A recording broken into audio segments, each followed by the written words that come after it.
Halo semuanya, perkenalkan saya Ivan Hartana. Pada video kali ini saya akan menjelaskan apa itu metode titik tetap beserta contoh-contoh kasusnya.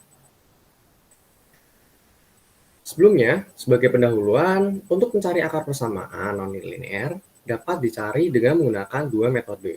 Metode yang pertama yaitu metode tertutup. Disebut sebagai metode tertutup karena dalam pencarian akar-akar persamaan non-linear dilakukan dalam suatu selang A, B.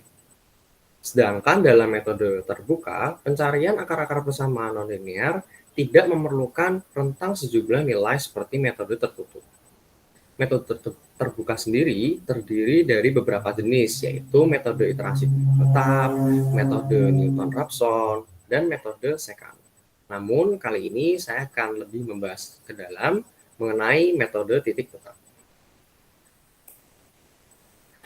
Metode iterasi titik tetap merupakan sebuah metode penyelesaian persamaan non-linear dengan cara menyelesaikan setiap variabel X yang ada dalam suatu persamaan dengan sebagian yang lain, sehingga diperoleh X sama dengan Gx untuk masing-masing variabel X. Penekanan pada metode ini yaitu menjadikan persamaan Fx ke dalam bentuk X sama dengan Gx. Untuk lebih jelasnya, kita lihat pada kasus yang berikut ini.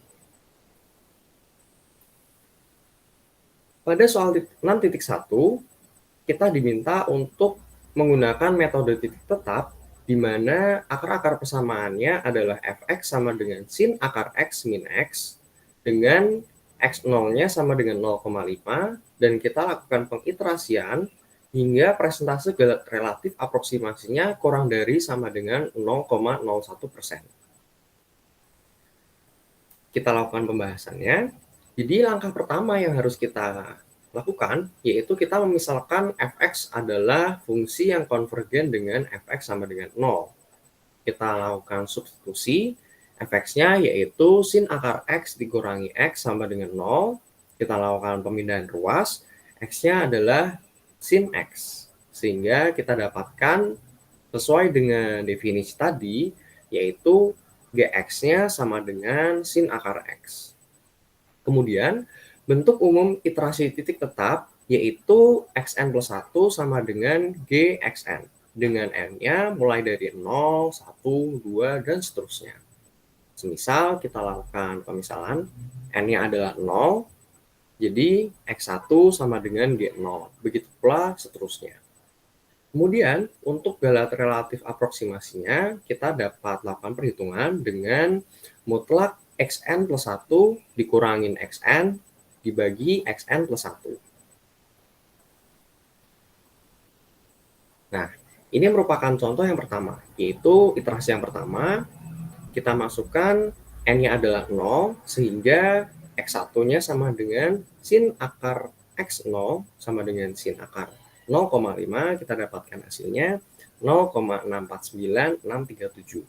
Kemudian untuk epsilon A-nya kita dapatkan dari mutlak 0,649637 dikurangi 0,5 dibagi 0,649637. Kita dapatkan 0,299, lalu kita rubah hasilnya ke dalam bentuk persentase, yaitu 29,9%.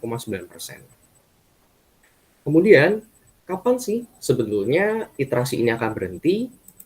Iterasi ini akan berhenti ketika epsilon A-nya kurang dari 0,01%. Kita lihat tadi hasilnya epsilon A-nya yaitu 29,9%, yang menandakan epsilon A-nya ini jauh lebih besar daripada 0,01, sehingga kita akan melakukan pengiterasian terus hingga epsilon A-nya kurang dari sama dengan 0,01%. Maka setelah dilakukan beberapa kali pengiterasian,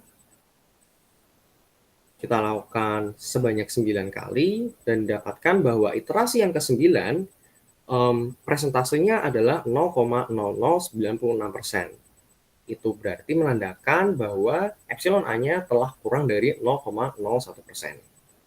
Maka kita dapat mencari akar-akar persamaannya dari persamaan awal yaitu 0,768606. Dan langkah yang terakhir yaitu pengecekan kekonvergenan.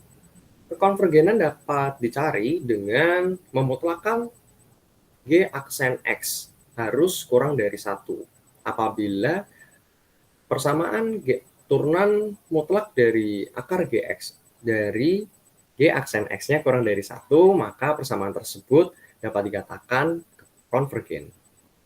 Maka kita dapatkan Gx-nya adalah sin X sesuai pada soal. Kemudian turunan dari Gx-nya, G aksen X-nya sama dengan 1/2 akar X dikali cos X. Kita lakukan perhitungan dengan memasukkan X-nya adalah 0,768606, maka didapatkan hasilnya adalah 0,364830. Dari penjelasan tersebut, kita dapat simpulkan bahwa akar dari persamaan fx sama dengan sin akar x min x dengan x0 adalah 0,5 dan dilakukan iterasi hingga epsilon A-nya kurang dari sama dengan 0,01% adalah 0,768606. Dan kesimpulan yang kedua yang bisa dapat kita tarik yaitu persamaan tersebut adalah konvergen karena mutlak dari G aksen X-nya adalah kurang dari 1. Dari penyelesaian tersebut, juga kita dapat mengetahui kelebihan dan kekurangannya dengan menggunakan metode ini.